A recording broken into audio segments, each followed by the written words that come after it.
Buenas tardes a todos y a todas. Mi nombre es Meritxell Bellet, soy médico adjunto de oncología médica en el Hospital de Vall-d'Hebron y hace ya unos 20 años que me dedico al cáncer de mama.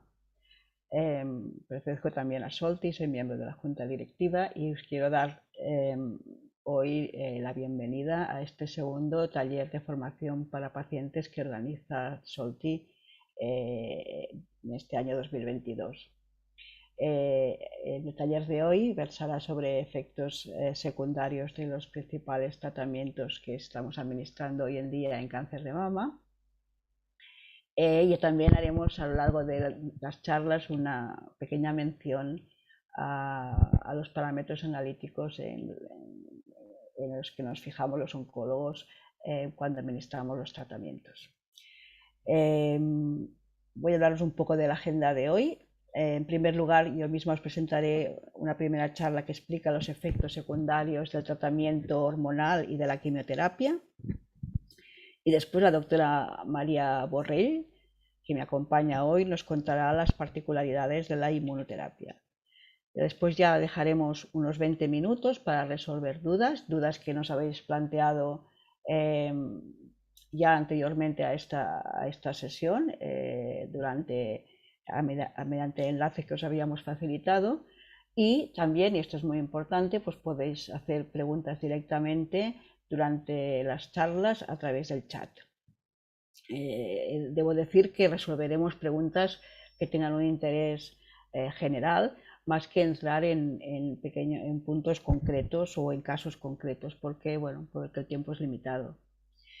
Y después de estas dos charlas,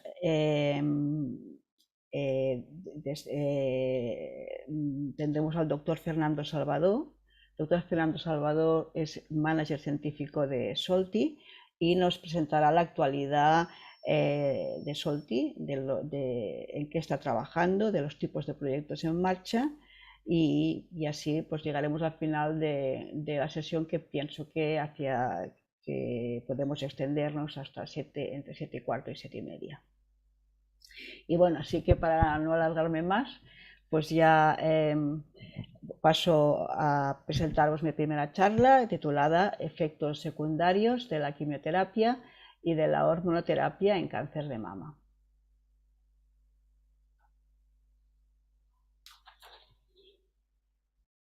Pues bien, empezando por el principio,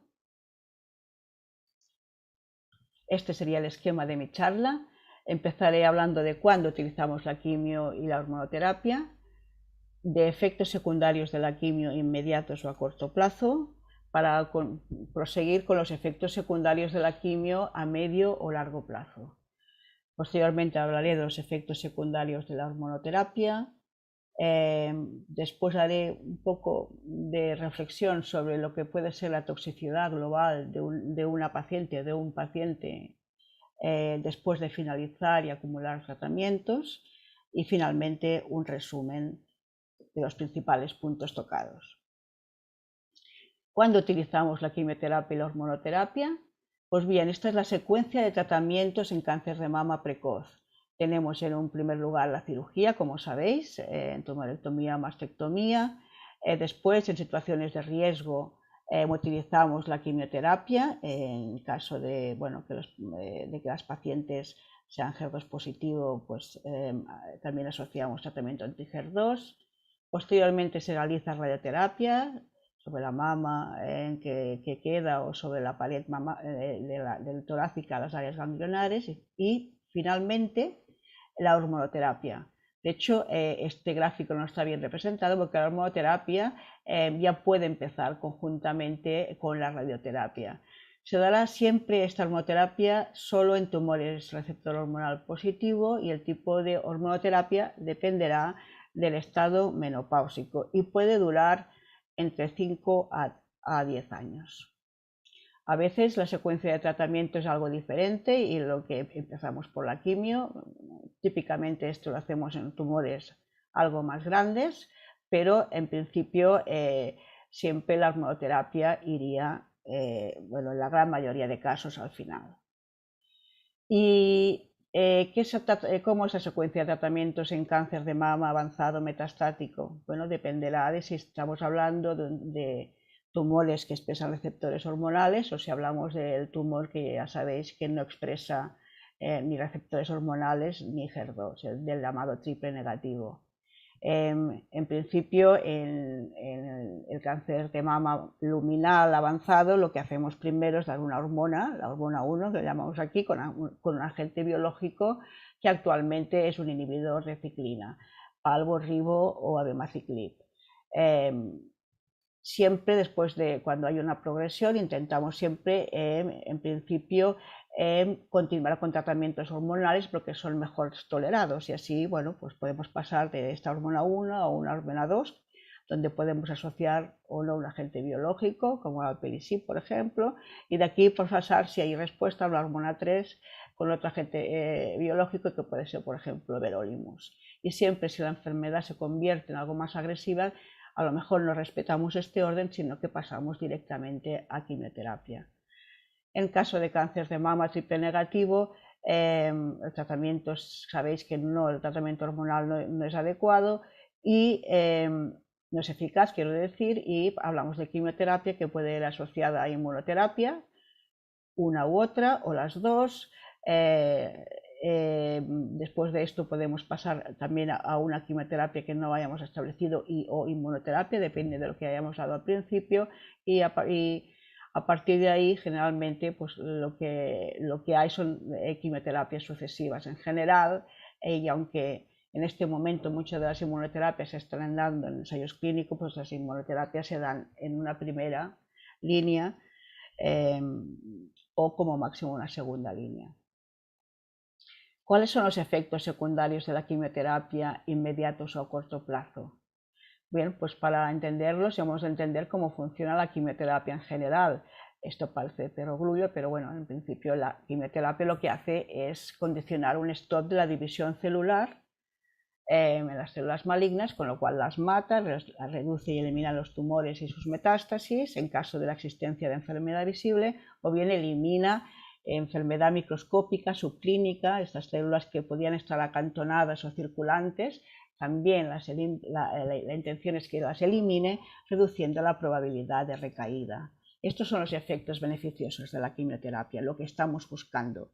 La quimioterapia puede ser oral o endovenosa, pero también afecta a las células sanas que se renuevan de una forma frecuente. Y en este tipo de células sanas del cuerpo tenemos las células sanguíneas, las células de las mucosas, las células de los folículos pilosos de las uñas y las células del aparato digestivo. Todas ellas sufren esos efectos y por tanto tendremos la explicación de los efectos secundarios más generales, aunque no los explica todos.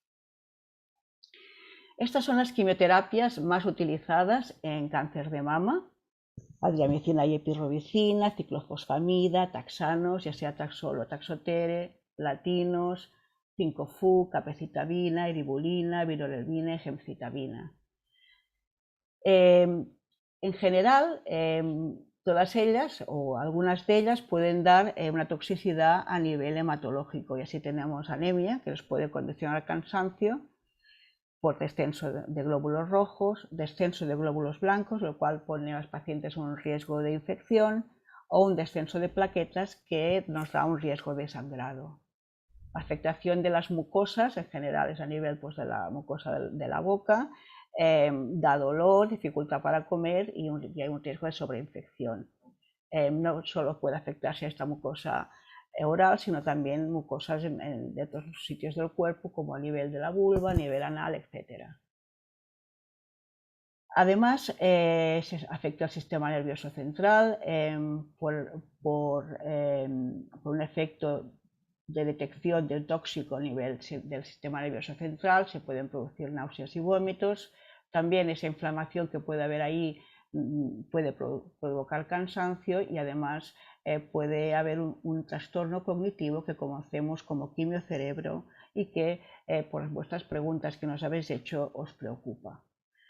También puede haber una neurotoxicidad una toxicidad nerviosa a nivel de manos y pies, condicionando hormigueo, disminución de la sensibilidad, dolor o disminución de fuerza. Puede dar, como sabéis, alopecia, que puede ser parcial o bien completa, cambios en las uñas, cambios en la piel. A veces hay una toxicidad muy específica, que es lo que llamamos eritema palmoplantar, que es una inflamación, un enrojecimiento, una descamación que puede ir con o sin dolor en palmas y plantas y que puede ser desde muy leve hasta invalidante. Dolor muscular y articular, puede haber en bastantes quimioterapias, al menos las que utilizamos en cáncer de mama, una toxicidad a nivel de los ovarios. Eso hace que a nivel de las mujeres premenopáusicas pues haya primero una irregularidad de las reglas y en general pues un stop de estas reglas que puede o no recuperarse después. Y además la aparición de síntomas menopáusicos con esta toxicidad en forma de sofocos, etc.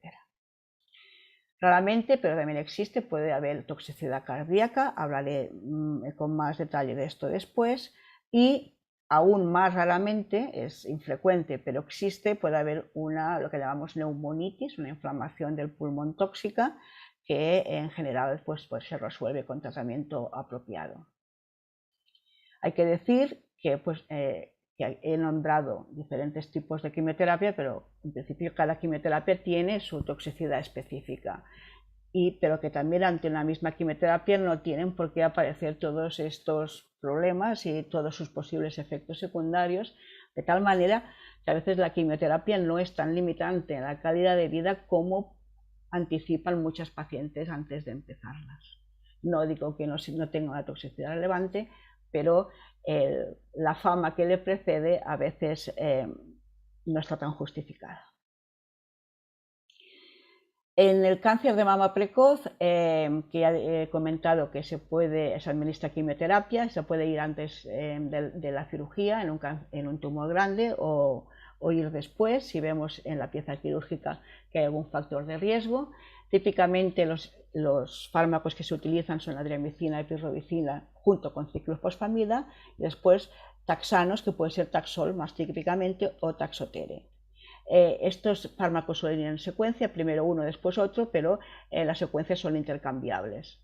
Además, los taxanos pueden asociarse, en algún caso pues os lo habrán prescrito con carboplatino para aumentar la actividad, sobre todo en cáncer de mama triple negativo, y ya ocasionalmente, sobre todo en cáncer triple negativo, después de haber operado y visto que todavía queda algo de enfermedad a nivel de la mama, pues puede administrarse capecitabina, que es una quimioterapia que tiene la característica de ser oral y que tiene una toxicidad específica.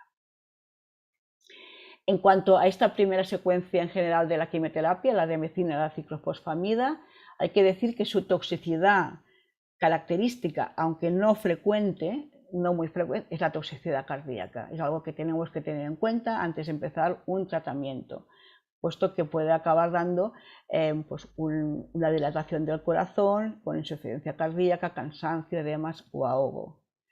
Por eso, antes de empezar cada tratamiento, hacemos lo que llamamos una valoración de la fracción de eyección del ventrículo izquierdo. Eso quiere decir que evaluamos la capacidad de bombeo de sangre del corazón, ya sea por un ecocardio, ya sea por un tipo de gamografía del corazón, y además evaluamos los factores de riesgo de toxicidad cardíaca que puede tener el paciente o la paciente, como sea hipertensión, antecedentes de cardiopatía previa, etc. Y con esto hacemos una valoración y si vemos que hay riesgo o que tenemos una fracción de eyección baja, pues desestimamos este tipo de quimioterapia y hacemos esquemas que no tengan esta composición de adriamicina y pirrobicina, o bien en algunos casos que simplemente, por ejemplo, por edad, que es un factor de riesgo, pues cambiamos el fármaco por uno que es más moderno, que sería la misma quimioterapia envuelta en un liposoma, lo cual hace que tenga menos toxicidad, menos captación por el corazón y menos toxicidad sobre el músculo cardíaco. Aparte de esto, pues puede dar náuseas y vómitos, es una quimioterapia con muy mala fama, es la quimioterapia que conocéis como la roja, es una quimioterapia que daba muchas náuseas y vómitos. Actualmente, con el tratamiento que tenemos, esto es mucho menor. Da una alopecia, eso sí, universal, completa, aproximadamente a las 3 semanas del primer tratamiento. Tiene toxicidad ovárica por la ciclofosfamida que lleva. Raramente hay inflamación del pulmón, pero puede producirse, y también hay inflamación de las mucosas y toxicidad a nivel de los recuentos sanguíneos. La siguiente parte de la quimioterapia que damos en cáncer de mama precoz son los taxanos. Los taxanos tienen una toxicidad muy diferente. Característicamente pueden dar reacciones infusionales, es decir, mientras se administra puede haber reacciones leves, como no sé, por ejemplo ronchas en la piel, hasta ahogo, o reacciones más severas, que realmente pues se dan con el personal de enfermería y los médicos al lado y se controlan con medicación. Pero bueno, es una reacción propia de los taxanos por el excipiente que lleva. También típicamente da dolor muscular y articular, y lamentablemente pues condicionan neurotoxicidad, sobre todo el Taxol. Se da semanalmente, y a medida que acumulas dosis de Taxol, pues más riesgo tienes de esta neurotoxicidad. También da cansancio, sobre todo el Taxotere, también dan alopecia, en algún caso pueden dar esta toxicidad a nivel de palmas y plantas. También sobre el ovario y sobre el pulmón puede haber algún problema, sobre todo en el pulmón es muy infrecuente, pero con ayuda a la toxicidad ovárica que ya se había producido por la diamicina y ciclofosfamida anterior. Y en cuanto a mucosas afecta menos, y en cuanto a toxicidad hematológica, toxicidad de bajada de glóbulos blancos, sobre todo lo da el docetaxel más que el Taxol. Cuando se da con carboplatino, pues la verdad es que aumenta la posibilidad de toxicidad de glóbulos blancos y de anemia, aumenta la neurotoxicidad, y pueden aumentar incluso las reacciones durante la administración de la quimioterapia. La capecitabina oral es un fármaco que se da muy habitualmente en cáncer metastásico, pero también ocasionalmente en cáncer precoz. Y aquí su toxicidad específica es este síndrome palmoplantar de enrojecimiento, descamación o dolor en palmas y plantas, que tiene que prevenirse y atenderse, porque puede ser limitante. Esto además puede empeorar, es algo que soléis decir a las pacientes, que si existe una neurotoxicidad previa, pues realmente esa alteración de la piel os hace más sensible. De hecho, pues se llama también eritrodisestesia, como que hay un cambio también en la sensibilidad. Puede haber hiperpigmentación de la piel, y además hay un aumento de riesgo de quemaduras solares por fotosensibilidad, por lo cual necesita protección de la piel. Puede dar diarrea, que se puede controlar con también dieta astringente o sueros y a veces Fortasec.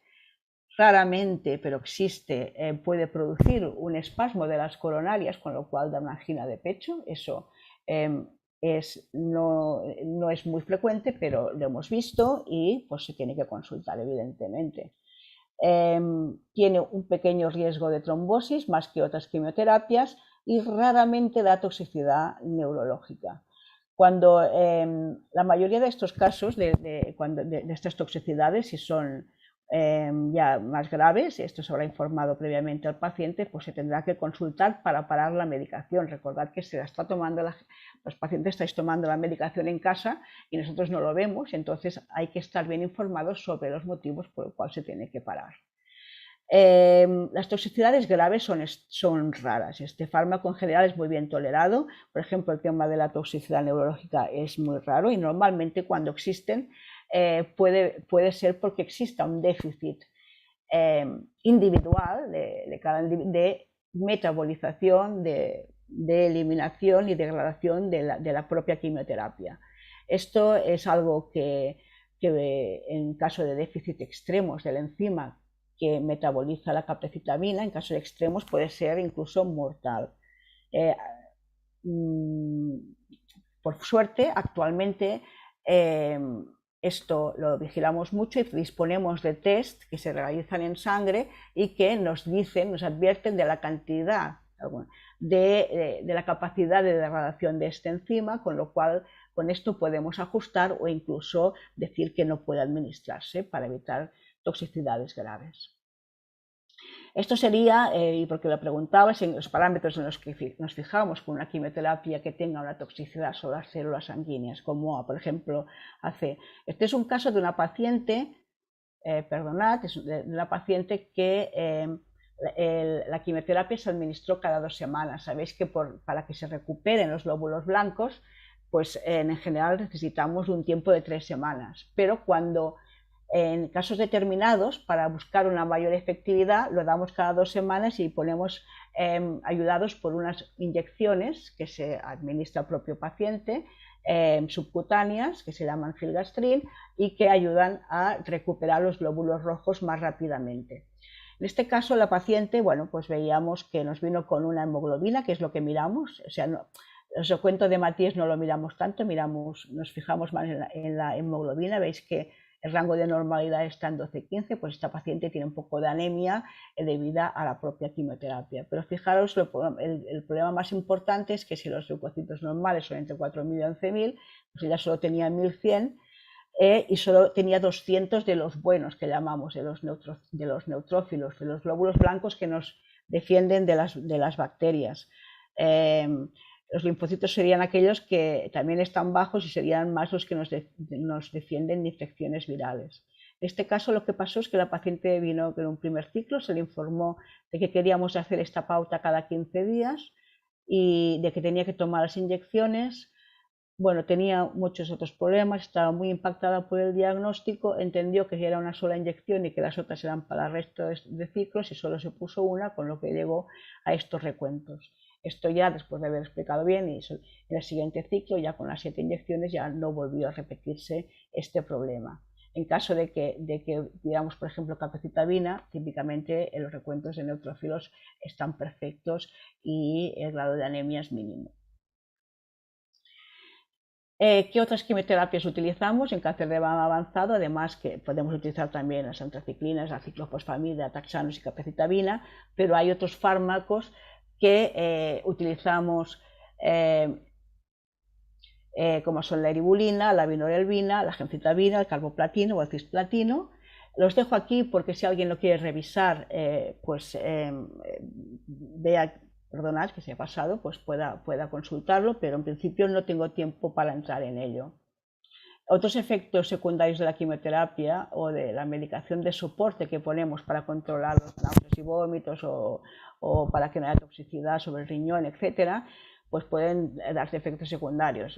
Muchas veces nos comentáis que habéis tenido dolor de cabeza con la quimioterapia o hinchazón, o bien excitación, nerviosismo, aumento de apetito. Muchas veces es por los corticoides que ponemos para ayudar a controlar los vómitos o para evitar que haya reacciones infusionales. También podéis tener dolor óseo, con los taxanos es muy frecuente, o articular, y también el propio filgastrin, lo que estas inyecciones de las que os hablaba para aumentar las defensas pueden potenciar estos dolores óseos. Puede haber también problemas en las venas, como irritación, o bien que la quimioterapia, y esto es algo más grave, que es extravase. Esto es raro, pero para evitarlo solemos poner, como sabéis, vías más centrales en forma de PIC o de Portacat. También hay toxicidad digestiva por todos los fármacos que se ponen. Es conveniente poner siempre protección de estómago durante toda la quimioterapia. Y también hay otras cosas que a veces han molestado, como que nos comentáis que tenéis dificultad para enfocar, o somnolencia o inestabilidad, que a veces muy a menudo no sabemos a qué fármaco atribuirlo, pero bueno, la realidad es que es esta y que existe. Aquí os dejo esta diapositiva para que podáis revisar con más calma. Se trata de cómo paliar o reducir, evitar los efectos secundarios inmediatos más comunes de la quimioterapia. No tengo tiempo para repasarlos todos, pero después si alguien tiene algún interés en algún punto concreto, pues lo podemos revisar. Siempre hay que decir que en la atención a las toxicidades de la quimioterapia es un trabajo de equipo, que bien, el oncólogo y la enfermera y también a veces el farmacéutico se encargan de explicar bien los efectos adversos, cómo prevenirlos. Deben chequearlos después de cada ciclo para ver lo que se puede mejorar, qué medidas de soporte se tienen que implementar y en algún caso pues, se tendrá que reducir la dosis de quimioterapia o añadir, por ejemplo, inyecciones para que no bajen las defensas. El paciente pues también evidentemente es el pilar de este equipo y lo que se recomienda es que siga las recomendaciones de medidas de prevención y soporte, que en el caso de la medicación oral pues cumpla las tomas y todas las dosis, que consulte en casos de dudas y que sobre todo atienda a las recomendaciones de, por ejemplo, para la quimioterapia oral o de reconsultar típicamente pues en caso de fiebre cuando se da una quimioterapia que puede bajar los glóbulos blancos.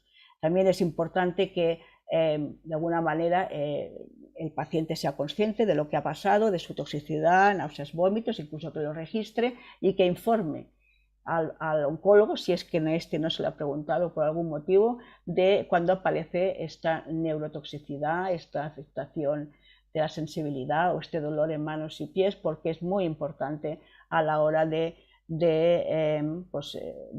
prevenirlo, ya sea reduciendo la dosis, típicamente de los taxanos, o bien omitiendo dosis. Quimiocerebro, esta es una toxicidad que puede darse de forma inmediata durante la quimioterapia, pero puede prolongarse un poco más allá del tratamiento cuando ya ha finalizado la quimioterapia. La verdad es que los mecanismos por los que se produce son complejos, pero en general lo que podemos decir es que pues, algunas hormonas, las pocas hormonas que se pueden regenerar, ven dificultado este proceso de regeneración, sobre todo en las áreas de la memoria, en el hipocampo. Hay además las hormonas que se forman tienen menos terminaciones, hay menos neurotransmisores en el cerebro y hay una inflamación que puede prolongarse, que es la que puede prolongar este estado de trastorno cognitivo más allá del tiempo de la quimioterapia. Hay que decir que en general existe una fase de mejora tras la quimioterapia, pero que no siempre es totalmente reversible. Así que es algo que os preocupa y eso lo vemos en la consulta y lo hemos visto en las preguntas que nos habéis enviado previamente a esta sesión. La verdad que como tratamiento se están testando fármacos que tienen efectos sobre el sistema nervioso central y que están aprobados para otras enfermedades como antidepresivos o fármacos que se dan para el trastorno de atención o incluso anfetaminas. La verdad es que hay que mejorar en ello, se necesita una mayor investigación, lo que tiene que irse es a la prevención y se están valorando sobre todo derivados del ginseng para proteger de esta toxicidad. Hay que decir que a medio y largo plazo tenemos, y esto es importante, efectos de neurotoxicidad, la persistencia de esta, raramente es severa, pero hasta un 25% de pacientes pueden tener esta toxicidad hasta años. En tipo de alguna molestia. Hay fármacos para ello y la acupuntura en algún caso podría ayudar por estimulación nerviosa. De la insuficiencia cardíaca por la hipirrobecina ya hemos hablado. Lo pongo aquí porque puede no ocurrir durante la quimio, en general es algo que aparece a medio plazo. La infertilidad también hemos hablado de ella, es muy frecuente y para prevenirla lo que hemos de ir a técnicas de fertilización antes del inicio de la quimioterapia. Las inyecciones que inhiben la menstruación durante la quimioterapia, como Zoladex o el Decapeptyl, han demostrado preservar la función ovárica, pero no deben sustituir a una consulta a un especialista en fertilidad. Y más aún diría, no solo con la quimioterapia, sino que los pacientes pueden recibir tratamiento hormonal si tienen receptores hormonales positivos durante 5 años, eso al menos. Esto supone un retraso en el tiempo de gestación, a una mayor edad de la paciente y con más dificultad, por tanto, por quedarse embarazada. Así que incluso en ausencia de quimioterapia recomendaría la consulta a fertilidad en caso de que se desee gestación.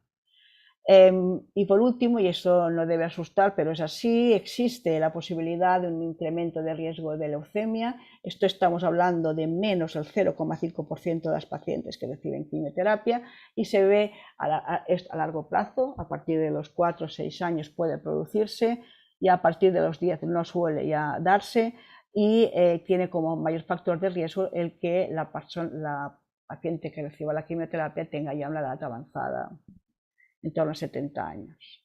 Cuando a la hormonoterapia, tengo poco tiempo, pero deciros que en realidad es un tratamiento antihormonal que tiene como objetivo reducir la cantidad de hormonas sexuales femeninas, de estrógenos, que llega al receptor de estrógeno de las células malignas, porque es esta interacción la que promueve el crecimiento tumoral. Hay dos tipos de hormonoterapias. El objetivo siempre es cortar el suministro de estrógenos a las células tumorales. Eso puede ser, cerrando lo que digo el grifo, es suprimiendo la fabricación de estrógenos, sería actuando sobre el ovario en la mujer premenopáusica y sobre la glándula suprarrenal en la mujer posmenopáusica. En el primer caso mediante supresión de la función ovárica y en el segundo con inhibidores de la aromatasa. O bien intercalando una medicación que impida la unión del estrógeno con su receptor en la célula tumoral. Hablamos de aquí de hormonoterapia competitiva, de antiestrógenos, y pues la idea sería intercalar una medicación que sea capaz de unirse al receptor de estrógeno de las células tumorales y haga una barrera por lo cual el estrógeno no pueda unirse. Como en el primer caso, cuando cerramos el grifo, pues este tipo de hormonoterapias son en la mujer posmenopausa los inhibidores de la aromatasa, letrozol o anastrozol exemestane, que muchas conocéis. En la mujer premenopáusica se obtendría la supresión de la función ovárica mediante inyecciones que inhiben la menstruación, o bien en algunos casos en enfermedad avanzada o si es portadora de algún gen de susceptibilidad al cáncer de ovario mediante la extirpación ovárica, y raramente la radioterapia sobre los ovarios, sin olvidar que la quimioterapia también tiene una acción tóxica y de anulación en muchos casos de la función ovárica. Esta supresión nunca la hacemos sola, sino que asociamos fármacos o antiestrógenos como el tamoxifen o bien fármacos que nuevamente ya a la inhibición que hemos hecho aquí le asocian una segunda disminución de estrógenos con inhibidores de la aromatasa. De hormonoterapia competitiva conocéis el tamoxifeno, una droga que se utiliza desde el año 70. Es decir, que es un antiestrógeno para lo que sería lo que deriva de la mama, pero tiene una cierta acción proestrogénica en ciertos tejidos, como es, por ejemplo, a nivel del hueso o a nivel de la parte interna del útero, del endometrio, por lo cual puede dar trastornos a este nivel. Es eficaz en mujeres pre y posmenopáusicas y también en hombres, y se ha utilizado en todos los estadios de la enfermedad. El fulvestrant es un fármaco que no tiene esta actividad parcial de estrógeno a nivel de los tejidos, es un antiestrógeno puro y es eficaz en mujeres posmenopáusicas, en hombres y en mujeres premenopáusicas a las que se ha hecho previamente una supresión de la función ovárica. Actualmente este campo de los antiestrógenos está evolucionando mucho y se están incorporando nuevos antiestrógenos más potentes que el tamoxifeno, pero que son también orales como este, a diferencia del fulvestrant, que no lo he comentado, pero que se administra de forma intramuscular. ¿Y qué síntomas da? Pues mirad, afecta básicamente a 3 esferas. Síntomas musculoesqueléticos, hay una pérdida de densidad de la mineral ósea, y hay dolores articulares y musculares, puede haberlos, más frecuentemente con los inhibidores de aromatasa. Además, a nivel del sistema nervioso central, que tiene receptores de estrógeno, puede dar insomnio, trastornos de memoria o concentración, labilidad emocional, disminución de la libido, depresión, cansancio y sofocos. A nivel urogenital, pues la verdad es que sobre todo los inhibidores de aromatasa dan sequedad vaginal, mucha, que puede provocar dolor en el coito, urgencia e incontinencia urinaria. ¿Cómo tratamos esto? Pues en cuanto a lo que es la densidad mineral ósea, damos suplementos de calcio y de vitamina D, es una de las cosas que miramos en las analíticas, la existencia de posible deficiencia de vitamina D. Hacemos densitometrías seriadas. Si realmente hay una pérdida en el rasgo de la osteopenia, ya empezamos agentes que promueven pues, la recuperación del hueso, como son el alendrónico, el prolio o el zometa. Para el dolor articular y muscular poco podemos hacer, más que nuevamente represionar de vitamina D, porque tiene acción antiinflamatoria, tandas de antiinflamatorios o analgésicos. Para los sofocos hay medidas de prevención que después podemos hablar, de higiénicas. Hay tratamientos farmacológicos. La soja no ha demostrado una eficacia en el control de los sofocos y a veces utilizamos antidepresivos o fármacos para el dolor como la gabapentina porque sabemos que también ayudan a controlarlo. Para la depresión que existe y es importante y el cansancio, a veces utilizamos antidepresivos. Para lo que son los síntomas urogenitales hay hidratantes, lubricantes, la radiofrecuencia ha demostrado algo de mejoría, no siempre. Decir que es útil si existe dolor en el coito en la utilización de consoladores, porque permite que la paciente haga una penetración controlada, tranquila, en donde pues, bueno, se estimulan las paredes vaginales bueno, pues siempre sabemos que la función hacia el órgano hace más es que la vagina se lubrique y realmente supone un aprendizaje para la paciente para de alguna manera dejar también de temer esta relación. Y por último, pues hacer intervenciones de rehabilitación pélvica mediante ejercicios. La verdad es que no solo son estos efectos, sino también la acción sobre el metabolismo de las grasas. Los inhibidores de la aromatasa tienden a aumentar el colesterol y el tamoxifeno pues, posiblemente puede aumentar los triglicéridos. A nivel urogenital, pues da más bien flujo vaginal que se queda y engrosamiento endometrial y raramente puede dar cáncer de endometrio. Esto es muy poco frecuente, pero sobre todo si el tamoxifeno se da 5 años en una paciente posmenopáusica, cosa que cada vez es menos frecuente. Y siempre el tamoxifeno tiene un riesgo de trombosis similar al que daría cualquier anticonceptivo. Para estos síntomas se dan de una forma en general en grupos, no todo el mundo tiene todos los síntomas, pero realmente no suele haber un único síntoma. Para mejorarlos es importante, y voy acabando porque creo que ya consumo mi tiempo, hacer una dieta mediterránea equilibrada, hacer hábitos de vida saludable, mantenerse activa física e intelectualmente. Es importante por todos estos trastornos, la habilidad emocional, depresión, hacer actividades que mejoren el bienestar físico y mental. Muy recomendable yoga, pilates, ejercicio suelo pélvico, meditación. Importante mantener el contacto social, mantener informados a familiares y amigos de las dificultades existentes, por ejemplo, de la habilidad emocional, que entiendan qué es lo que te está pasando, de tus problemas de memoria quizá, y en cuanto a la esfera sexual, realmente que deciros que es más adecuado que hablar con franqueza con la pareja y buscar una colaboración de esta.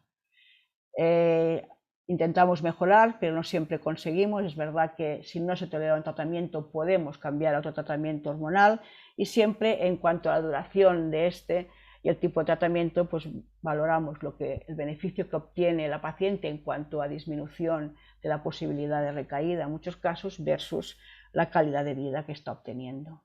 Ya por último, toxicidad global. Después de acumular estos tratamientos, después de pasar por todos estos tratamientos en cáncer de mama precoz y por estos tratamientos en cáncer de mama avanzado, la verdad es que, y después de un diagnóstico o de enfermedad avanzada o de enfermedad precoz, la verdad es que muchas veces la paciente está exhausta. Y realmente uno de los puntos en donde hay un mayor bajón sería en este punto de la hormonoterapia, cuando ya has acabado los tratamientos teóricamente más agresivos y viene y empiezas la hormonoterapia, piensas que te vas a encontrar bien y realmente pues hay un cansancio de todos los tratamientos, hay una mayor conciencia del diagnóstico, queda claro los cambios que ha habido de la imagen corporal, de la mama o en la alopecia que todavía no se ha recuperado. Hay una pérdida de soporte de familiares y amigos porque se creen que todo ya está pasado. Hay el miedo y el enfrentamiento al posible retorno al trabajo, muchas veces con un cansancio y algunas dificultades de concentración que hacen que sea difícil saber si podrás volver a hacer lo mismo que hacías. Efectos estos propios del tratamiento hormonal, dolores musculares, articulares, insomnio, cansancio, problemas sexuales, de tal manera que, bueno, es decir, que en este momento y que en muchos puntos de la enfermedad avanzada y también ya desde el diagnóstico hay una gran incidencia de depresión que a menudo no es reconocida por el paciente, que agudiza toda esta otra sintomatología hormonal, a menudo es lo único que sale a flote, o sea, la habilidad emocional, cansancio y dolor, y es importante que los oncólogos en este caso sepamos reconocer y conocer esto de cara a plantearos antidepresivos, porque frecuentemente hay una mejoría con este tratamiento, incluso el tratamiento de los sofocos. Para casa, mensajes: toxicidad inmediata a corto plazo de la quimioterapia es real, irrelevante, implica varios órganos, pero es manejable con una buena prevención, valoración por parte de los profesionales y colaboración de la paciente, en su mayor parte reversible. Los efectos a largo plazo son menos comunes, deben prevenirse en lo posible, incluyen la neurotoxicidad persistente, que no es infrecuente en el caso de ser leve, la infertilidad, que es frecuente, la toxicidad cardíaca, que es rara, y las pelocemias o leucemias, que son muy raras. El quimiocerebro representa una preocupación para muchas de vosotras, suele mejorar tras la quimioterapia, pero no siempre es reversible en su totalidad. El tratamiento hormonal tras la quimioterapia no contribuye a su mejora y se está investigando en su prevención. El tratamiento hormonal, al impedir la función de los estrógenos, produce efectos tóxicos al nivel osteomuscular, del sistema nervioso central y al nivel urogenital.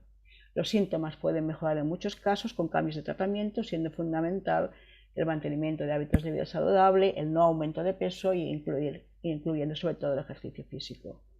Y ya por último, la sintomatología depresiva es muy frecuente. Alguien antes leía que nos hablaba de que la depresión no se ve en las analíticas.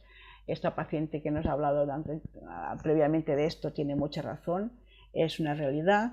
A menudo se refleja en una mayor toxicidad de los tratamientos, sobre todo de la hormonoterapia, y debe ser reconocida y tratada precozmente. Y los pacientes debéis aceptar o intentar esta tanda de antidepresiva, porque muchas veces hay una mejoría. En fin, muchas gracias por vuestra atención. Esta es mi última diapositiva. Espero no haberme excedido mucho en tiempo. Ya a partir de este momento, ya sin mucha más dilación, pasamos a hablar de los efectos secundarios de la inmunoterapia. En este caso nos hablará la doctora María Borrell. La doctora María Borrell es oncóloga, se ha formado en el Hospital de Sant Pau, aunque es mucho más joven que yo, tiene amplia experiencia en lo que son el tratamiento con inmunoterapia y nos va a ilustrar sobre las peculiaridades de este tratamiento. Aprovecho, antes de que empiece la doctora, para deciros que por favor podéis ir haciendo vuestras preguntas y ponerlas en el chat para poderlas ir recogiendo y abordando cuando resolvamos las dudas. Muchas gracias, Meritxell, por tu presentación. Mi nombre es María, soy oncóloga de la Unidad de Mama del Vall d'Hebron y hoy voy a hablaros de la inmunoterapia en cáncer de mama. Aquí podéis ver el guión que vamos a seguir durante la presentación. Vamos a hacer una breve introducción. Hablaremos de qué son los anticuerpos inhibidores de checkpoint, qué papel tiene la inmunoterapia hoy en día en cáncer de mama, cómo la administramos, qué pacientes pueden recibir inmunoterapia, cuáles son los efectos secundarios más frecuentes que vemos y finalmente acabaremos con unas conclusiones. Como ha explicado muy bien la doctora Bellet, hasta hace unos años el pilar clásico del tratamiento del cáncer de mama ha sido la quimioterapia, la radioterapia, la hormonoterapia y los anticuerpos monoclonales. Desde ya hace unos años la inmunoterapia ha revolucionado el tratamiento del cáncer. ¿Y en qué consiste la inmunoterapia? La inmunoterapia es cualquier tratamiento que intenta activar el propio sistema inmunitario, es decir, nuestras propias defensas, para eliminar las células cancerígenas. Hay formas muy diferentes de inmunoterapia, pero las que utilizamos a día de hoy en cáncer de mama tienen este nombre. Se llaman anticuerpos inhibidores de checkpoint. A día de hoy, la inmunoterapia solo tiene un papel en el cáncer de mama triple negativo. Ahora bien, para entender cómo funciona la inmunoterapia, os pediría que prestarais atención a la parte derecha de esta diapositiva. Aquí, en amarillo, se representan las células del tumor y en azul se representan nuestras defensas, que les llamamos linfocitos. El tumor es muy inteligente y se amaga de nuestras defensas, se esconde. Entonces, hay dos proteínas, que una está en la superficie de las defensas, que le llamamos PD-1, y otra está en la superficie del tumor y se llama PDL-1. Cuando estas dos proteínas interaccionan, la defensa no puede atacar el tumor. Lo que hacemos a día de hoy con los anticuerpos inhibidores de checkpoint es intentar desbloquear esta llave que está dentro de la cerradura. Cuando la llave se aparta de la cerradura, conseguimos que las defensas, nuestros linfocitos, ataquen el tumor. A día de hoy, hay dos anticuerpos que se han aprobado, dos inmunoterapias en cáncer de mama. Los nombres de estos tratamientos son atezolizumab y pembrolizumab. Y los dos anticuerpos hoy en día ya han demostrado que mejoran el pronóstico de las pacientes con cáncer de mama, con metástasis y subtipo triple negativo. El pembrolizumab también ha demostrado mejorar el pronóstico de las pacientes que no tienen metástasis, insisto, en cáncer de mama triple negativo. ¿Cómo se administra la inmunoterapia? La inmunoterapia es un tratamiento endovenoso que se puede administrar tanto por vía periférica como por un catéter. A diferencia de la quimioterapia, no requiere de premedicación. Y es común, y a veces sucede, y no hay que espantarse, que durante las primeras 24 horas tras la primera administración pueden haber picos febriles. Para empezar un tratamiento de inmunoterapia, lo más importante y lo que tenemos en cuenta, lo primero de todo es conoceros a vosotras, saber cuál es vuestro historial médico, cómo ha sido la evolución de vuestra enfermedad. Hacemos una exploración física completa y os pedimos 3 pruebas imprescindibles. Una analítica de sangre, donde incluimos todos estos parámetros que veis en la diapositiva. Pedimos un electro para ver cómo de sano tenéis el corazón y también nos gusta disponer de una radiografía de tórax para ver cómo están los pulmones. Una pregunta importante es si todas las pacientes pueden recibir inmunoterapia. En general, la mayoría de pacientes se podrán tratar con inmunoterapia, pero hay algunas condiciones médicas que pueden limitar el tratamiento. Y estas son las siguientes: el hecho de presentar enfermedades autoinmunes, de tener infecciones crónicas por virus, como el virus de la hepatitis B o el virus el VIH, el utilizar inmunosupresores crónicos. Esto puede limitar el tratamiento, pero no es una contraindicación absoluta. Los pacientes que casi siempre no pueden recibir inmunoterapia son aquellos pacientes que han recibido un trasplante de órgano. Y esto es porque al administrar el tratamiento de inmunoterapia se puede favorecer que pueda haber un rechazo del órgano trasplantado. Hemos tratado a pacientes con inmunoterapia con trasplante de órganos, sí, pero siempre estos casos se tienen que valorar de forma individual. La inmunoterapia tiene unos efectos secundarios diferentes a la quimioterapia y a la hormonoterapia. Estos efectos secundarios aparecen porque las defensas, al activarse, aparte de atacar el tumor, pueden confundirse, se confunden y pueden atacar a órganos y a tejidos sanos, produciendo una inflamación. Y entonces aparecerán estos efectos secundarios. ¿Cómo pueden ser de graves estos efectos? Pues los oncólogos los clasificamos en 5 grados. Cuando el efecto secundario es poco grave, le llamamos grado 1. Si el efecto secundario es muy grave, le llamamos grado 5. Y entre medias tenemos del grado 2 al grado 4. Sabemos que de todos los pacientes con cáncer que reciben inmunoterapia, hasta un 50% pueden presentar efectos grado 1, grado 2 y que un 15% de las pacientes la toxicidad será grado 3 o más, pero también hay muchas pacientes que no presentan ninguna toxicidad. ¿Cuándo es frecuente que aparezcan estos efectos secundarios? Lo más frecuente es que aparezcan en los 2 primeros meses. Es el periodo que llamamos periodo crítico ventana. Pero en verdad, una vez finalizado el tratamiento de inmunoterapia, también podemos ver efectos a largo plazo. A estos efectos secundarios, los oncólogos les solemos llamar IRAES, efectos adversos relacionados con la inmunoterapia. ¿Y cuáles son estos efectos secundarios que vemos en la consulta? Uno de los efectos más comunes es el cansancio, y este cansancio puede manifestarse en muchos grados. Otro de los efectos más comunes es que la inmunoterapia puede producir alteraciones en la piel, y estas alteraciones pueden ser muy diversas. Puede producir una inflamación, un eritema, la piel se puede poner seca, puede picar, puede haber cambios de color. Por eso, desde la consulta, antes de empezar estos tratamientos, siempre insistimos en la hidratación diaria de la piel y en usar protectores solares, así como intentar usar, ¿no?, jabones libres de alcohol. Habitualmente, las toxicidades que aparecen en la piel suelen ser leves y mejoran con tratamientos tópicos, con cremas que tengan corticoides.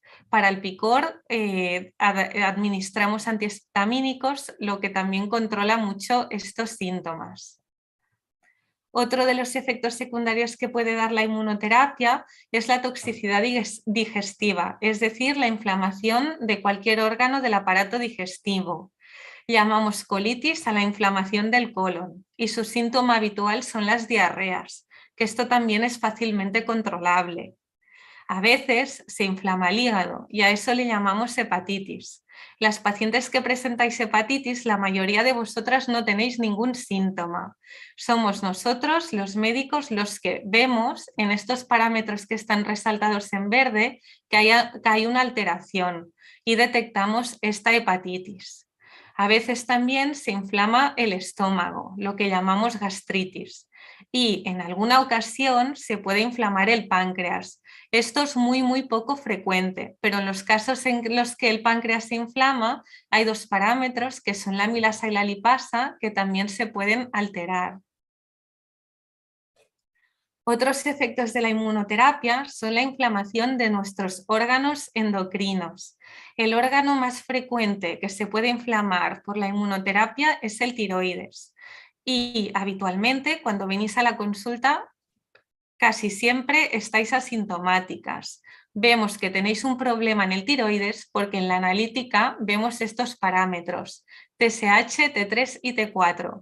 Lo más habitual es que tengáis un déficit de hormonas tiroideas y esto lo tratamos añadiendo levotiroxina, suplementos de hormona tiroidea oral. Más raramente también pueden inflamarse otros órganos, como la hipófisis, que es un órgano que se encuentra en la base del cráneo y que ayuda mucho a regular todo el sistema hormonal de forma global. A veces se inflaman las glándulas suprarrenales, lo que conlleva una insuficiencia suprarrenal. y esto se traduce por un déficit de cortisol. El cortisol es la hormona que nos ayuda a responder ante situaciones de estrés y en casos muy raros también puede aparecer una diabetes. Como la doctora Bellet ha comentado, con algunas quimioterapias, con la inmunoterapia también puede aparecer una neumonitis. Esto es poco frecuente, pero puede ser grave.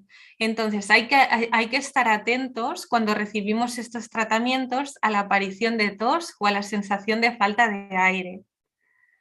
Para acabar con las toxicidades, comentar que también estamos acostumbradas a ver en la consulta inflamaciones articulares, que les llamamos artritis. A veces se puede inflamar el riñón, lo que le llamamos nefritis, y habitualmente tampoco tenéis síntomas, sino que lo detectamos por estos parámetros analíticos, la creatinina, el filtrado glomerular. Y si nuestras defensas se activan mucho y atacan el corazón, se puede producir una miocarditis, y si atacan el tejido cerebral, una encefalitis. Esto es muy poco frecuente, pero podría ser muy grave. Entonces, cuando se empieza un tratamiento con inmunoterapia, habitualmente os vemos a la consulta de forma mensual. Hacemos bien una exploración física, revisamos bien la piel y os pedimos cada mes una analítica súper completa para poder ver que estos efectos secundarios que hemos comentado no se desarrollen. Cuando ya lleváis varios meses de tratamiento, se pueden espaciar los controles si todo está correcto. Habitualmente y en las pacientes que tratamos con inmunoterapia en cáncer de mama, los efectos secundarios más frecuentes que vemos son el hipotiroidismo, el déficit de hormona tiroidal. Solemos ver afectación cutánea en forma de rash y también de picores, y ocasionalmente encontramos hepatitis en las analíticas. ¿Cómo tratamos todas estas inflamaciones? Pues la verdad, cuando tenemos un efecto secundario de la inmunoterapia, lo primero que tenemos que hacer es establecer cuánto de grave es este efecto secundario. Tener un efecto secundario por la inmunoterapia no siempre implica tener que suspender el tratamiento. Solo suspendemos el tratamiento en casos de grado 3 o grado 4. El tratamiento, los efectos secundarios de la inmunoterapia se tratan con corticoides, que lo que hacen es desinflamar todos estos órganos que se puedan haber inflamado. Los corticoides se pueden administrar tópicos, en piel, orales o incluso endovenosos. La mayoría de vosotras, si hacéis una reacción secundaria con los corticoides, mejoráis. Y en caso de que los corticoides no mejoren el efecto secundario, podemos utilizar unos fármacos especiales que llamamos fármacos biológicos, que lo que intentan es desactivar a nuestras defensas. Cuando hay uno de estos efectos secundarios, siempre hacemos un tratamiento multidisciplinar teniendo en cuenta a los otros especialistas. Una de las preguntas que me hacéis en la consulta es si después de haber presentado un efecto secundario por la inmunoterapia podréis seguir con el tratamiento. Y para esto no hay una respuesta categórica. En algunas ocasiones sí que se puede reintroducir la inmunoterapia, sobre todo cuando estos efectos han sido efectos leves, pero en casos de efectos graves muchas veces implica suspender el tratamiento. Otra de las preguntas que me hacéis de forma frecuente es si durante la inmunoterapia podéis recibir vacunas. Generalmente sí, os podéis vacunar tanto del COVID como de la gripe. Hay que tener, eso sí, cierta cautela con las vacunas con virus vivos atenuados. Estas vacunas se tienen que administrar unas semanas antes de empezar el tratamiento de la inmunoterapia o bien ya al haberlo finalizado.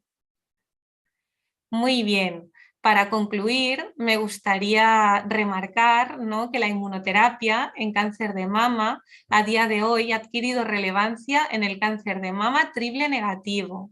Los medicamentos que han demostrado actividad y que son eficaces son pembrolizumab y atezolizumab.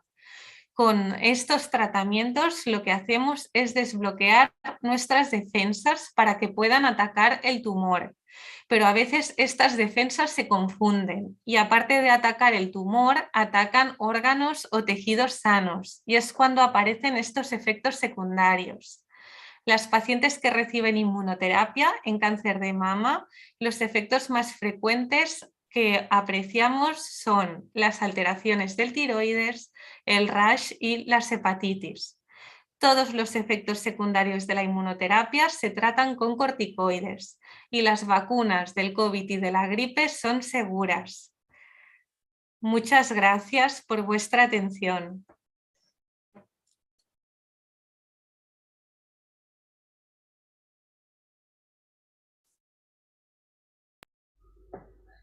Pues muchísimas gracias, María, por esta presentación tan clara. Creo que el mensaje clave de que la inmunoterapia desbloquea a los linfocitos, pues es la que nos hemos de llevar a casa. Desbloqueamos los linfocitos para que puedan atacar al tumor. Antes el tumor era inteligente y los había capado de alguna manera, y ahora con estas nuevas terapias para el triple negativo, que son esperanzadoras, bueno, pues obtenemos ese desbloqueo y esa colaboración del sistema inmune. Muchas gracias, pues, y gracias también por ceñirte al tiempo, a diferencia de lo que he hecho yo, y haber recuperado algunos minutos. Solo vamos con 10 minutos de retraso y creo que a partir de aquí pues tenemos 20 minutos para resolver las dudas que se nos han ido planteando. Yo a lo largo de tu charla he estado chequeando continuamente el móvil para ver las preguntas que me llegaban a través del móvil.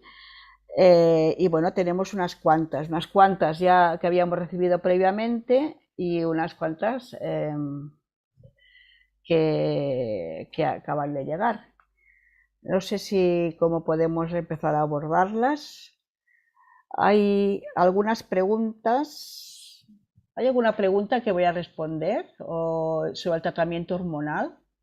Que algunas pacientes han preguntado que cuándo aparecen estos efectos, ¿vale?, del tratamiento hormonal. Es difícil de responder. Hay mucha variedad. Normalmente, pues el efecto que hay sobre el sistema musculoesquelético, el tema de la densidad mineral ósea, pues se va acumulando, pues va apareciendo esta desmineralización y que la ves pues al año o a los 2 años de haber empezado. Pero se da rápidamente, hay una pérdida de masa ósea. Por otro lado, el tema de los dolores musculares o artralgias, pues a lo mejor no aparece durante el primer o segundo mes, pero ya a partir de entonces pues hay pacientes que lo notan. El cansancio es difícil de evaluar, sobre todo si las pacientes vienen de quimioterapia previa, porque ya vienen cansadas, han hecho radioterapia. La radioterapia provoca la inflamación de los tejidos y toda inflamación provoca cansancio, tú lo has dicho muy bien, todas las miositis, todas las itis que provoca la inmunoterapia también dan cansancio.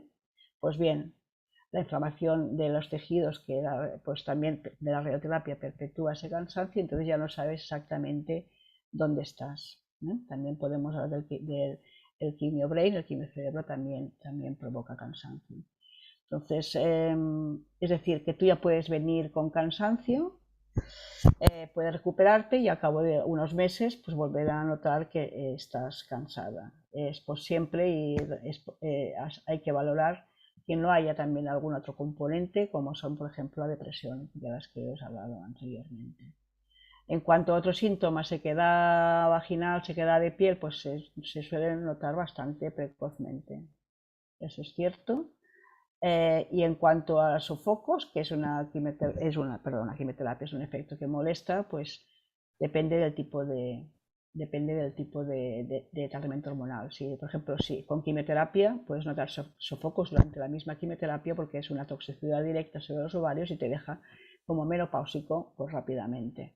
Con el tamoxifeno, pues el pico de sofocos está a los 3 meses, pues porque hasta los 3 meses no consigue niveles en sangre que llegan al cerebro, en la zona donde donde pues, está el centro vasomotor que controla los sofocos, y entonces cuando llega allí es cuando se dan. Y después suelen mejorar. Después se pueden estabilizar. Y los sofocos que vienen de las inyecciones, normalmente son más severos al inicio que con el tamoxifen solo, pero con el tiempo suelen ir mejorando, mientras que los del tamoxifen no mejoran tanto. O sea que el timing de los efectos de la hormonoterapia es diverso, pero bueno, también hay un amplio espectro de tolerancia, desde quien no nota nada, que también lo hay, hasta pacientes, y eso sería el otro extremo, que a los 2 días de haber recibido el primer inhibidor de aromatasa se han encontrado especialmente mal. Muy de acuerdo contigo, Meritxell, ¿no? Que cada paciente es muy individual y que la severidad o el grado en el que manifiestan estos sofocos en cada una puede variar. Esto sí, sí, sí. Otra pregunta. Sí, tengo aquí una ¿Tú tienes alguna? pregunta. Sabemos, ¿no?, que los inhibidores de la aromatasa pueden descompensar el colesterol, los lípidos. Hay una paciente que nos pregunta si podría ser útil la levadura de arroz. ¿Qué opinas tú, Meritxell? Esto es algo que también sale frecuentemente en la consulta. La levadura de arroz, la verdad es que, bueno, sí se puede tomar, no interfiere en nada, o sea, esto es algo permitido. Bueno, la verdad es que se ha demostrado que tiene efecto bajando el colesterol si se toma después de las comidas. Y lo curioso es que tiene un compuesto que es muy similar a un fármaco que estamos dando habitualmente, que es la lovastatina. Hasta incluso se ha estudiado la dosis que se tiene que dar, o sea, se tiene que dar cada día, y aunque es efectivo tampoco es inocuo, es decir, que también puede tener efectos de inflamación muscular, etcétera, como pueda tener los mismos simvastatina que utilizan frecuentemente. Bueno, sí que es efectivo, se puede tomar, pero bueno, si aparecen dolores musculares, pues pensar que puede ser de la levadura de arroz. Correcto. Después, muchas de nuestras pacientes también están preocupadas en saber cómo pueden mejorar sus defensas o cómo pueden mejorar la anemia que aparece durante la quimioterapia o con otros tratamientos. Bueno, aquí la verdad es que he de decir que a veces lo que podamos hacer es como poner una tirita cuando te pasa un coche por encima. O sea, es decir, que poco podemos hacer. Yo a veces lo explico así. Realmente, o sea, la quimioterapia baja, las que bajan las defensas lo hacen a todos los pacientes. O sea, en la mayoría de los pacientes no sabemos mucho identificar qué factores son los que protegen o no protegen.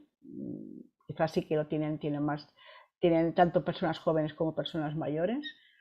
Hay gente que recurre a pregunta y tal, y se pregunta, por ejemplo, si suplementos vitamínicos podían ser de ayuda. Ahí yo tengo mi precaución. Sabemos, por ejemplo, que suplementos de vitamina C en gran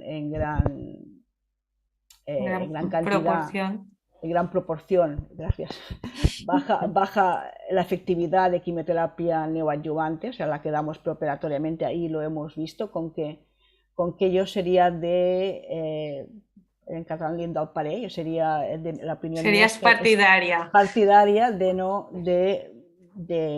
buscar suplementos especiales.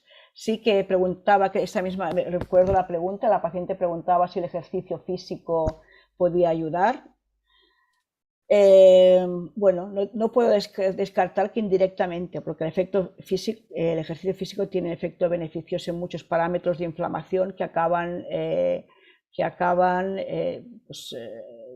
incidiendo en muchas complicaciones. Pero no puedo directamente decir que haciendo ejercicio físico puedas impedir que puedas tener una bajada de defensas, en absoluto.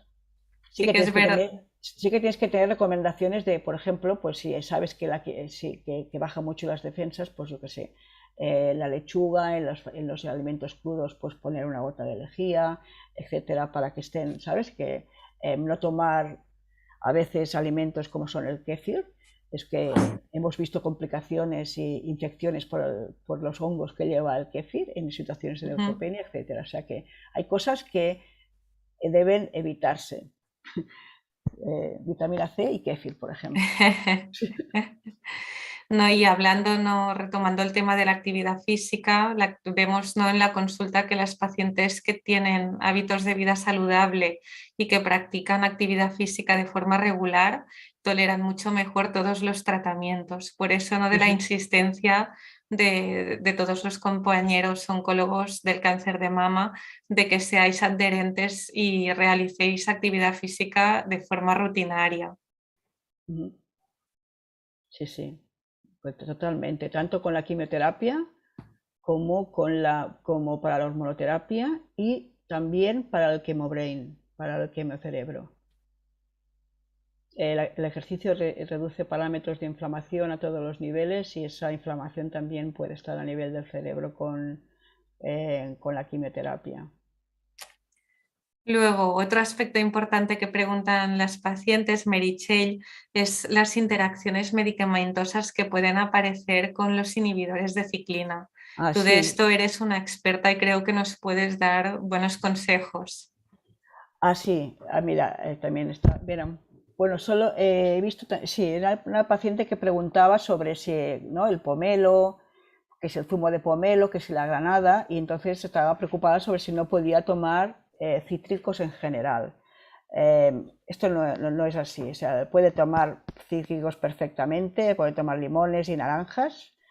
Son las naranjas de Sevilla, sé que son poco frecuentes, pero son las amargas las que se hace la mermelada, que podían interferir. Concretamente con lo que preguntaba con el pomelo, lo que pasa, es decir, ¿qué pasaría si me tomara el pomelo? Pues el pomelo es inhibidor de la degradación, ¿no? Bueno, es un inhibidor de la enzima que degrada a la ribociclib. Es decir, que cuando tomas el pomelo, pues el ribociclib no se metaboliza y continúa en la sangre, aumentan los niveles de ribociclib en sangre y podías tener una mayor toxicidad, Una intoxicación. de defensas, ¿no?, de defensas o de otros niveles. O sea, en principio, posiblemente porque tomara una vez pomelo, pues no pasaría nada, pero es algo que debe evitarse de forma rutinaria, seguro. Estoy también mirando aquí el chat y la verdad es que lo has explicado tan bien que casi bien no hay preguntas para ti, porque hay una pregunta que me gustaría abordar, que es la que hace la paciente Pilar, que dice que está en tratamiento con letrozol desde 2020 y que su efecto más destacado es el debilitamiento del cabello y que ha consultado con la dermatóloga y le ha puesto tratamiento con minoxidil oral y tópico si tendrá algún problema. En principio no. En general el minoxidil se pone tópico, es el único tratamiento que ha demostrado ser beneficioso para el debilitamiento de cabello que produce las hormonas. El letrozol. Esto lo vemos mucho también en tratamiento adyuvante, pero también lo vemos mucho con los inhibidores de ciclina en primera línea, porque bueno, las pacientes, por suerte, pues están mucho tiempo con ese tratamiento y porque también posiblemente el inhibidor de ciclina también está contribuyendo. Bueno, pues ahí también el minoxidil es efectivo, pero ha de ser continuo durante al menos 3 meses y no desanimarse, porque a veces durante el primer mes incluso ves una caída del cabello porque se sincronizan los cabellos. ¿Qué más? Pregunta aquí, ¿qué más? Hay una pregunta, ¿no?, que comenta una paciente que refiere lo siguiente: si el hecho de encontrarse ella bien es significativo de que la enfermedad esté evolucionando de forma correcta. Meritxell, ¿qué es lo que tú valoras o qué aspectos tienes en cuenta para saber que los tratamientos van bien? Bueno, que los tratamientos, primero, evidentemente, es lo primero, más que la analítica y tal, lo primero es ver al paciente, escuchar al paciente o a la paciente qué síntomas explica. Eh, bueno, hay la parte de la toxicidad que ya hemos comentado y después hay la parte de que, por ejemplo, en el contexto avanzado, sí, pues que el hecho de que se encuentre con un buen estado de salud, pues en general indica que las cosas van bien y además que en el caso de que no fueran bien nos posibilita hacer todos los tratamientos posibles, que no hay ningún inconveniente para hacer todos los tratamientos. Sí, valoramos mucho esto. Había también una pregunta que me gustaría responder a una paciente que comenta que sí, que tiene metástasis óseas y que tiene mucho dolor y que tiene compañeras conocidas que también tienen metástasis y que no tienen dolor. Y me pregunta por qué es eso. Y que pues eso es difícil de contestar. Decirte que realmente al principio los pacientes no deberían tener dolor porque se tiene que ajustar la analgesia a lo que necesiten. Pero es verdad que puede ser que tengan una enfermedad más dolorosa, pues quizá porque hay metástasis que forman hueso y que comprimen las estructuras de al lado, y eso puede provocar dolor, o por el contrario, pues hay metástasis que son líticas, decimos que son como agujeros, eso debilitan, por ejemplo, las vértebras y hace que se chafen. Este chafamiento de las vértebras pues también provoca dolor. En general hay pacientes que pueden tener muchas metástasis, pero son pequeñitas y entonces no afectan a las estructuras de al lado y esas pueden no doler para nada. Y después hay efectos biológicos que no acabaremos de entender, por los cuales pues, se liberan esas sustancias que provocan la inflamación, que pueden liberar más o menos, y si liberan más, pues posiblemente hay más dolor. Es lo que podría explicarles. Lo has explicado muy bien, Meritxell. No sé si tenemos 5 minutos, ¿no? Todavía creo, 4 minutos para contestar más preguntas. Eh, Hay un, sí, dime. no, hay una pregunta de una paciente acerca de la enfermedad triple negativa y la pregunta es la siguiente. Si se puede recibir siempre inmunoterapia o hay algún factor que se tiene que tener en cuenta. Un aspecto importante es que la inmunoterapia en cáncer de mama triple negativo, donde ha demostrado que es más efectiva, es en primera línea de tratamiento, es decir, cuando se empieza el tratamiento oncológico. Hay un marcador que es muy importante para poder recibir la inmunoterapia y este marcador se mira en el tumor. Es el PDL1, una proteína. Las pacientes que tienen una expresión alta de esta proteína son las que tienen más sensibilidad a beneficiarse de estos tratamientos. Me gustaría destacar este mensaje. Pues muy bien, pues realmente mensaje muy calificador. Yo realmente cuando he expuesto en las líneas de quimioterapia, como realmente muchas veces la inmunoterapia está en primera línea y a veces se da en segunda línea cuando no has podido acceder a ella, sobre todo en estudios clínicos. Claramente fuera de esto pues es difícil acceder a eso porque no estamos en la indicación. También aprovecho para aclarar este punto. Perfecto. ¿Alguna cosa más? Habías hecho preguntas que creo que nos hemos contestado sobre, bueno, el quimiocerebro, ha habido muchas preguntas. Realmente, incluso hay alguna que me comenta si la micoterapia puede afectar a mejorar. Realmente lo desconozco. Sí que es cierto que, bueno, que se están investigando sustancias naturales, pero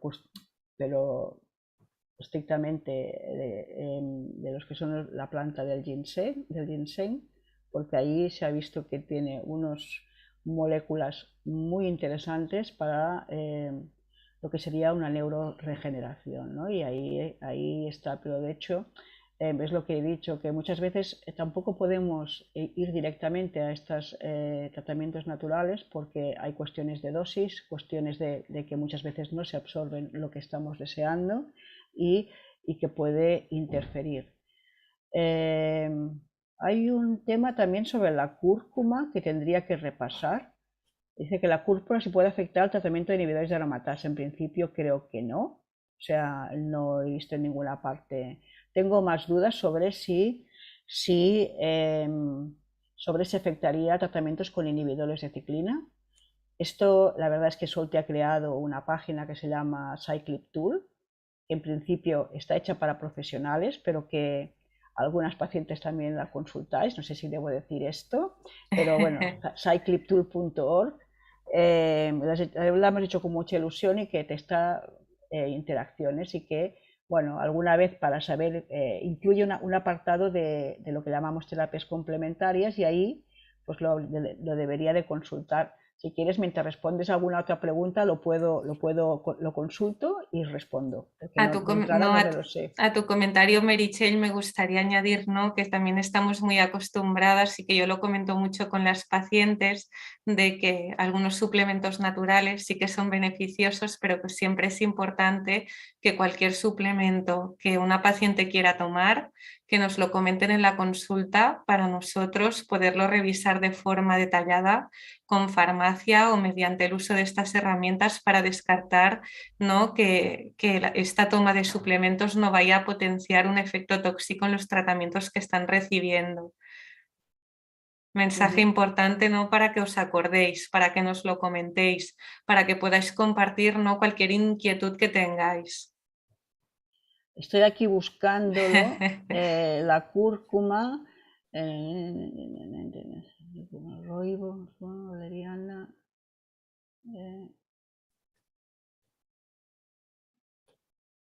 Voy Pues a ir. no la hemos la hemos valorado, pero la vamos a añadir a esto. Me lo apunto porque, pero en principio hemos hecho mirado la mayoría de. Me extraña que no se haya mirado la cúrcuma. Voy a aprovechar mientras tú revisas esto, Meritxell. Hay una pregunta de una paciente, Ana, ¿vale?, que nos pregunta si los tratamientos con palbociclip son considerados quimioterapia. Vale. Yo creo que esta es importante de responder. Sí, esta es muy importante. No son consideradas quimioterapia en sí, pero sí que alteran el ciclo celular. Por eso se llaman inhibidores de ciclinas, que son las proteínas que participan en la progresión del ciclo celular, en la división celular. Por eso lo que hace la quimio, de alguna manera, mata directamente las células, es como más bruta o inespecífica, y en cambio lo que sería el palbociclip es ponerle un freno al ciclo celular, que es más evidente en las células malignas y mucho menos evidente a nivel de mucosas o algo evidente a nivel de las células sanguíneas. No se puede considerar quimio, sino que los oncólogos lo consideramos como un tratamiento biológico. Ahora bien, comparte ciertas toxicidades con la quimio, como es la bajada de defensas y también el cansancio, por ejemplo.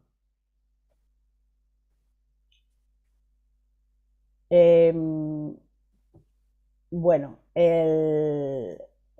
creo que en principio ya ahora ya sí que hemos consumido el tiempo y tenemos que, me avisan desde producción, de que debemos pasar ya a presentar al doctor Fernando Salvador, que nos va a informar sobre la actualidad de Solti, sobre los proyectos que hay en marcha. El doctor Fernando Salvador, como he comentado antes, es Scientific Manager de Solti y en 5 minutos nos va a poner al día de qué es lo que se está cociendo en los talleres de Solti. Fantástico. Hola a todos y todas, mi nombre es Fernando Salvador y soy manager científico en Solti. Durante los próximos minutos os trataré de explicar de una forma concisa qué es Solti, quiénes lo componen, a qué nos dedicamos y cuál es el objetivo del grupo. Solti es un grupo académico con más de 25 años de trayectoria dedicado a promover y llevar a cabo investigación clínica en cáncer, mayoritariamente cáncer de mama, pero no exclusivamente este tipo de tumor. Solti está formado por más de 400 socios, especialistas en diversas disciplinas, es decir, no solamente oncólogos, sino también radiólogos o especialistas en anatomía patológica. Todos estos socios investigadores se encuentran distribuidos en más de 80 hospitales que componen nuestra red, mayoritariamente España, pero también en otros países como Portugal, Francia o Italia. ¿Cuál es nuestra misión? Pues promover una investigación innovadora de calidad para poder mejorar el pronóstico de pacientes con cáncer. ¿Y cuál sería nuestra perspectiva de futuro? Pues nuestra visión es cambiar el paradigma de la investigación en cáncer desde el ámbito académico y hacer la investigación clínica pues, más translacional. ¿Y qué quiere decir esto? Pues quiere decir que queremos orientar la investigación clínica en cáncer a partir del conocimiento del tumor y de esta manera pues, poder lograr aplicaciones más reales. En cuanto a la organización, pues tenemos una junta directiva compuesta por 9 oncólogos médicos distribuidos en 5 centros españoles, siendo el presidente el doctor Aleix Prat del Hospital Clínic de Barcelona y nuestra vicepresidenta la doctora Eva Ciruelos del Hospital 12 de Octubre.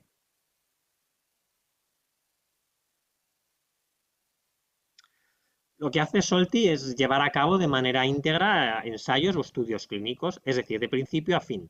Por ello, Solti pues, participa en todas las etapas de desarrollo de estos ensayos. En primer lugar, generando nuevas ideas de ensayos clínicos que tienen su origen en los investigadores asociados a Solti. Estas nuevas ideas tienen que plasmarse en un diseño concreto de ensayo que acaba desarrollándose en un protocolo de ensayo clínico donde ya viene recogida toda la información necesaria para llevar a cabo el estudio, quién puede participar, etcétera. En segundo lugar, entra el proceso de puesta en marcha, que implica procesos como la selección de qué hospitales van a participar en el estudio o también toda la parte administrativa que implica gran envío de cantidad de documentación a la Agencia Española del Medicamento y a los comités de ética para poder así finalmente recibir la aprobación y poder comenzar el ensayo. En tercer lugar, pues una vez se puede comenzar el ensayo clínico, Solti se encarga de llevar a cabo pues, toda la gestión del mismo a diversos niveles, dando apoyo a investigadores y centros participantes o monitorizando los datos del estudio para confirmar así que se está siguiendo todos los procedimientos establecidos según el protocolo. Y por último, una vez el estudio ha finalizado, desde Solti se lleva a cabo también todo el proceso de comunicación científica que implica la publicación de los resultados obtenidos en los ensayos clínicos para que así puedan ser conocidos por toda la comunidad científica y médica. En Solti, básicamente, se llevan 3 tipos de estudios que han dado lugar a 3 programas distintos. El primero es el programa de biomarcadores. En estos estudios, más que llevar a cabo estudios con un fármaco, lo que hacemos es tratar de buscar explicaciones de por qué hay un grupo de pacientes que se está beneficiando de un tratamiento y otros no, y que necesitarían un tratamiento alternativo. Por eso decimos que estas investigaciones no son intervencionistas al no interferir en el tratamiento habitual de los pacientes. Y para estos estudios pues es muy importante tener la información que nos pueden dar las muestras biológicas, principalmente pues biopsias tumorales. Luego tenemos lo que son ya los ensayos clínicos habituales y dentro de este grupo de estudios pues hay una variedad de tipos. Se buscan diferentes fármacos, terapias o estrategias, ¿no?, que puedan impactar en el beneficio clínico de los pacientes. Hay ensayos que tienen como objetivo, por ejemplo, buscar nuevas combinaciones de fármacos o, por ejemplo, ensayos que tienen como objetivo reducir los tratamientos o la dosis de los tratamientos, ya que se piensa que los pacientes no se pueden beneficiar tanto del tratamiento y, por tanto, así podemos disminuir las toxicidades. O otros ensayos pues, buscan el uso de un biomarcador para aplicar un fármaco determinado a ese grupo de pacientes. Y ya por último tenemos los estudios de ventana de oportunidad o estudios window, y este tipo de ensayos se llevan a cabo en la ventana de tiempo desde que un tumor de mama o otro tipo de cáncer es diagnosticado hasta que se lleva a cabo la cirugía del tumor. Se aprovecha esa ventana de tiempo pues, para estudiar un tipo de terapia o combinación de fármacos sin interferir con el tratamiento habitual de los pacientes. Actualmente, Solti tiene de unos 38 estudios activos, de los cuales 17 son estudios propios de Solti, en los que se intervienen todas las partes del proceso que explicaba anteriormente. Además, a través de pues, otras colaboraciones, también llevamos a cabo estudios iniciados por otros grupos u otros promotores. Y bueno, muchas gracias a todos y espero que este resumen pues, os haya ayudado a comprender mejor cuál es el papel de Solti y cuál es el objetivo del grupo. Muchas gracias.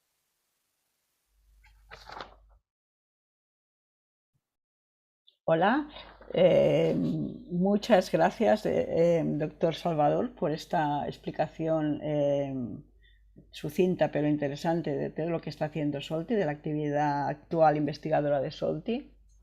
Ya nos tenemos que despedir. Quería sí comentaros, dar respuesta a la pregunta que habíais hecho sobre la cúrcuma. Realmente la cúrcuma lo que pasa es que tiene una cierta actividad estrogénica, o sea, parecida al estrógeno, pero a unas dosis que no son las que no se pueden conseguir con el tratamiento habitual. Esto en cuanto a lo que serían los inhibidores de la aromatasa. En cuanto al tratamiento con inhibidores de ciclina, en principio lo que miramos es que posiblemente se tendría que usar con caución. Altas dosis no, posiblemente a dosis bajas podría utilizarse, pero en principio somos prudentes.